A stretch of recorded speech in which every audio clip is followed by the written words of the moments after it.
Well, another win is in the books for the Ohio football team, but there is still the question of when will quarterback Darius Vick be back for the Bobcats. And here to chat with me a little bit about that and how the receiving corps has dealt with the changes so far this season is football reporter Lucas Widman. Lucas, despite Vick getting hurt, the receivers have been performing pretty well.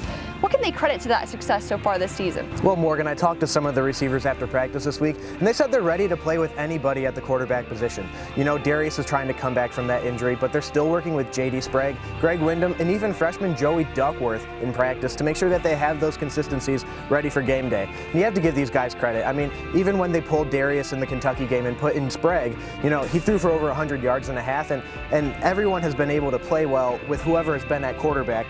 Through 8 games this season, there have been 5 different leaders in the receiving position, so it just goes to show about their depth. And I talked to Sebastian Smith about this, and he says that their depth, along with their trust in one another, is definitely the key to their success so far.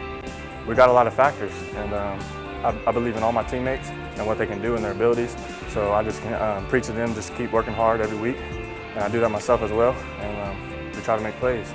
So in regards to the receivers, how important is it for them to know who will be the starter before each game? Well, surprisingly, there aren't really many alterations that need to be made when it goes to, you know, who's going to be the quarterback of the game. But I talked to Jordan Reed about it, and he says they don't have to do anything differently about, you know, running different routes or being ready for the ball at certain different times. It's just all about that relationship that they form with the quarterback. Honestly, I don't make any changes in my game plan. I go out there, play 100% each play. I know I got trust in my quarterback, and I know they have trust in me. So that's all I can do. I trust every quarterback equally, honestly. But mainly, it goes back to the chemistry. But if you don't have chemistry, then you don't have anything going for you on the offensive end. So as Vick comes back from his injury and competes for the starting job, how are the receivers going to adjust to the changes once again? Well, it'll be interesting to see because all the receivers have had some kind of success with the quarterback so far this season.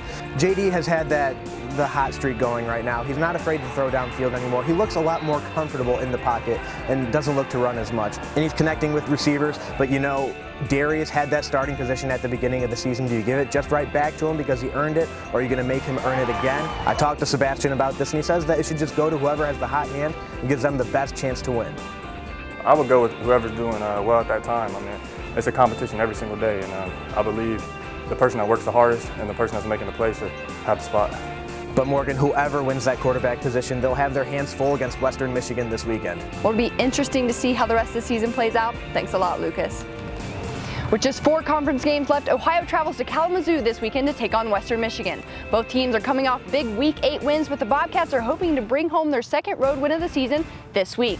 It's been 6 years since the 2 teams last met, but it's bound to be a showdown. Ohio football reporter Nick Camiotti has the preview.